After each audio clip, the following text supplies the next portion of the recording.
Et bonjour à tous, on se retrouve pour le pronostic du quintet de ce dimanche. Nous serons le 31 juillet, on prendra la direction de Clairefontaine-Deauville pour un quintet en Réunion 1, course 3. C'est le prix de la Côte Fleurie, c'est un handicap première épreuve de type classe 2 pour des chevaux âgés de 4 ans. Il y aura 2400 mètres à parcourir, ils seront 16 au départ, des chevaux que l'on connaît pour certains, qu'on va peut-être découvrir pour d'autres. Handicap pas si évident que cela quand même en ce dimanche. Soyez très prudents sur vos mises. Je trouve que la course s'annonce extrêmement ouverte. Allez, je vais tout de suite et rapidement vous donner mes 8 préférés. Mais juste avant de vous donner mon pronostic, je vous rappelle que grâce à mon partenaire The Turf, si vous n'avez pas de compte The Turf, je vous propose une belle offre jusqu'à 250 € de paris offerts plus 10 € de bonus pour le The 5 événement qui a lieu tous les jours sur le site The Turf. Grâce à mon code promo Flambeau, évidemment.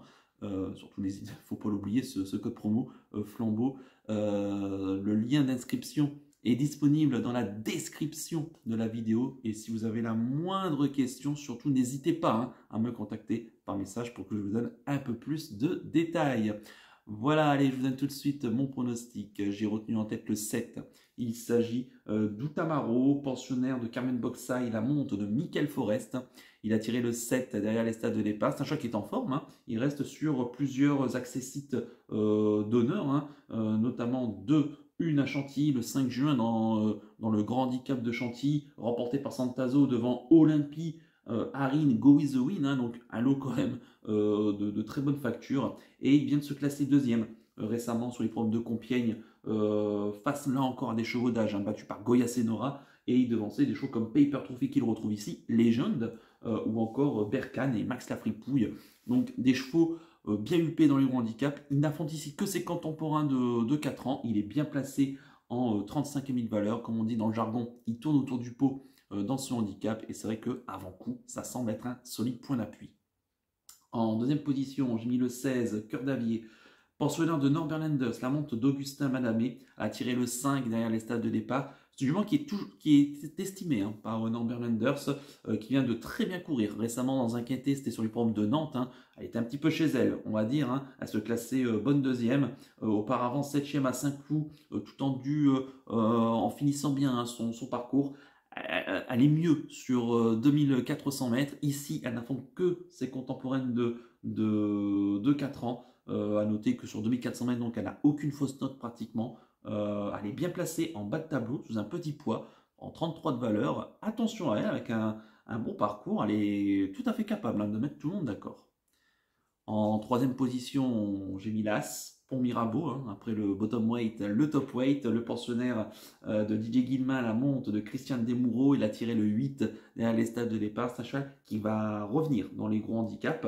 Il avait couru 2 quintés et 2 handicaps donc l'an passé. Il avait tout de suite démarré par une victoire sur l'hippodrome de Longchamp le 27 mai de l'année dernière. Et ensuite, il a remis le couvert l'été dernier à Deauville en s'y classant cette fois-ci deuxième en 40,5 de valeur. C'est vrai que le handicapeur avait eu la main lourde en mettant 5,5 kg.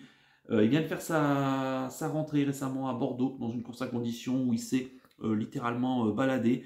Il revient ici dans les gros handicaps en 40,5 de valeur. Il est bien placé. On va dire qu'il n'affronte là encore que ses contemporains de 4 ans. Il me semble perfectible. Je ne crains pas la fameuse deuxième course après une rentrée. C'est quand même un entourage sérieux qui se déplace ici. Et j'en attends un bon comportement, sachant quand même que ces lignes dans les quintés de l'an passé sont quand même excellentes. Il n'y a rien à dire. Quand il était deuxième l'été dernier à Deauville, battu par Berkane, donc qui a fait l'arrivée par la suite de handicap en devançant American Park, Îlot Secret, Arasi, des chevaux confirmés. Et auparavant, quand il gagnait son handicap, il devançait des chevaux comme Montvieux-Léon, Bazog ou Wedelsi. Donc des chevaux quand même là encore très huppés dans les gros handicaps. Donc il a des lignes très solides. Et ici, j'en attends un très bon comportement. En quatrième position, j'ai mis le 9, Paper Trophy, le pensionnaire de Ramon Alval Lopez, la monte de Maxime Guillon. Il a tiré le 10 derrière les stades de départ. C'est un cheval qui a couru récemment de bonne façon dans des gros handicaps. Il vient de s'y classer d'ailleurs 3e à Compiègne, battu donc par mon favori ici, Outamaro. à Compiègne le 25 juin. Donc c'est la ligne, hein, forcément ici que je reprends. Le cheval, il y aura juste peut-être la corde à droite qui sera un petit peu à vérifier. Mais en tout cas, avant coup, il a des solides points de référence et ça semble là encore être une première chance.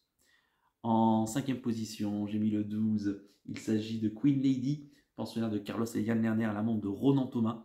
Elle a tiré le 11 derrière les stades de départ. Elle n'a pas beaucoup d'expérience, mais cette année, on l'a débutée dans les handicaps par 2 fois, 2 victoires, aussi faciles les unes que les autres. Alors sa valeur a complètement évolué. Elle est passée de 28 de valeur à 35 de valeur, hein, donc 7 kg de plus sous la besace, hein, c'est pas forcément évident ici de confirmer. Donc maintenant, elle est en pleine forme, on connaît pas trop ses limites.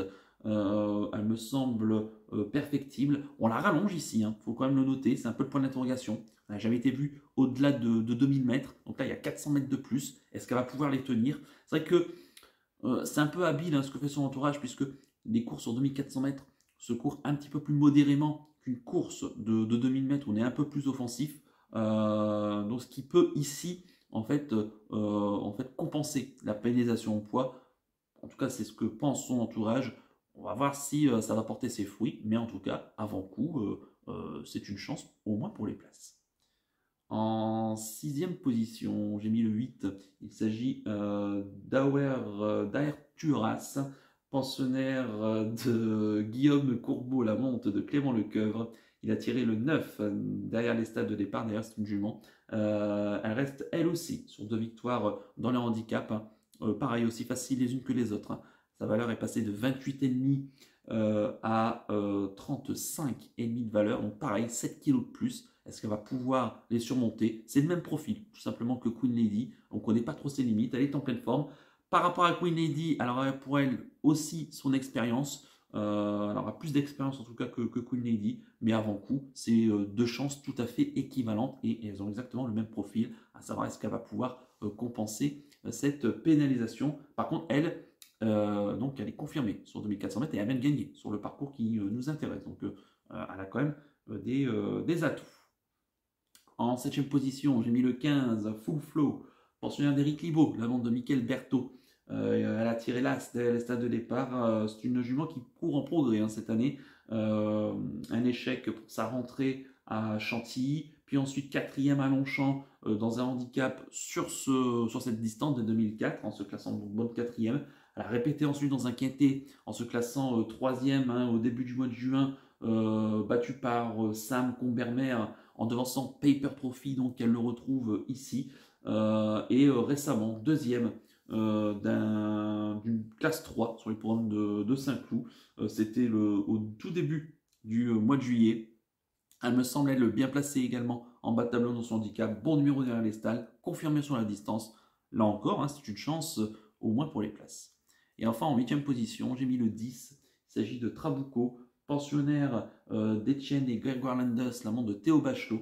Il a tiré le 2 à la stade de départ. C'est un choix qu'on ne peut rien lui reprocher, en tout cas depuis le début de sa carrière. Il fait toutes ses courses. Il s'est même déjà classé 4e lors de son avant-dernière sortie d'un quintet. Alors c'était sur 1850 mètres, 4e d'un lot qui était quand même assez correct. Ici, il faudra quand même voir sur la distance des 2400 mètres, mais je pense qu'il est capable de tenir. Si ça se passe bien, il a les moyens d'accrocher une place au vu de son courage et de sa forme.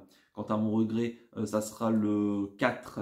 Il s'agit de Panclo Jean Green, pensionnaire de Bruno Audouin à la montre de Tony Picon. Il a tiré le 14 derrière les stades de départ. C'est un cheval qui est en pleine forme, hein, puisqu'il a remporté 2 de ses 3 dernières courses. Hein. D'ailleurs, c'était 2 handicaps. Le cheval, pareil, a vu sa valeur flamber, hein, de 31 à 36,5 de valeur. Pareil, est-ce qu'il va pouvoir confirmer ici? Telle est la question. En tout cas, son entourage qui est en forme, puisqu'ils ont gagné le quintet de dimanche dernier avec Srifan Logreen. Donc ici, ce Pan-Claude Jean Green a tout à fait, hein, ses chances d'imiter son compagnon d'entraînement. Je répète mon pronostic en chiffres: le 7, le 16, l'As, le 9, le 12, le 8, le 15 et le 10, avec le 4 en regret. Mon coup de cœur pour ce quintet, ça sera le 16, Cœur d'Avier, que je trouve bien placé en bas de tableau dans ce handicap. Attention à elle, elle est capable d'afficher une cote intéressante. Et quant à mon conseil de jeu, ici on va faire un coupé placé de la sélection. Je trouve quand même que la course est assez ouverte, il y a beaucoup de possibilités, et en espérant qu'on ait au moins un joli couplet dans ce quintet. Voilà donc pour le conseil de jeu. On va terminer comme d'habitude par le penalty du jour. En attendant, celui de ce samedi, celui pour Nanguien avec Finn Pearl of Love, pour ce dimanche 31 juillet, dernier jour du mois de juillet. Et bien écoutez, je pars à Anguien en réunion 3 et ça sera dans la première course. Ce sera une course pour des chevaux âgés de 2 ans, hein. Le prix de Beson. À noter que le départ a lieu à 11h05, hein, donc soyez ponctuels sur vos mises et sur ce jeu. Donc une course pour des pouliches âgées de 2 ans, hein, qui n'ont pas gagné 6500 €, 2150 mètres à parcourir. Elles seront 10 au départ. À noter qu'il y aura 5 chevaux inédites, hein, qui vont débuter en compétition. Et j'ai pris une ligne inédite ici, tout simplement. Attentat à la gagne, le 110, Kanawa, qui va partir en seconde ligne, hein, pensionnaire de Philippe Allaire, la drive de David Thomas. C'est une fille de Reddy Cash et de l'excellente Sanawa, qui avait débuté également par une victoire à l'âge de 2 ans. Sanawa, qui était une jument extrêmement précoce. Elle est née dans la pourpre, cette Kanawa, et j'espère qu'elle va imiter sa mère et les pensionnaires de Philippe Allaire chez les 2 ans. C'est quand même des chevaux qui avancent très bien et qui sont souvent très vite prêts. Si elle gère bien son numéro 10, ça devrait normalement bien se passer. Donc le 110 Kanawa en réunion 3, course 1 sur l'hippodrome d'Anguien. Voilà donc pour le penalty du jour. Il ne me reste plus qu'à vous remercier, qu'à vous souhaiter évidemment bonne chance pour les paris. Merci à tous pour votre fidélité. N'oubliez pas de liker et de vous abonner à la chaîne si ce n'est pas déjà fait par avance. Et je vous en remercie. On approche des 20 000 abonnés. On est à moins de 500 abonnés maintenant, des 20 000. Donc continuez à vous abonner à cette très belle chaîne. Et je vous donne rendez-vous dimanche soir pour l'étude du quintet de lundi 1er août. On va entamer la deuxième partie de l'été. Allez, je vous souhaite un excellent week-end, peut-être de bonnes vacances, un bel été. Et surtout, prenez bien soin de vous. Ciao à tous.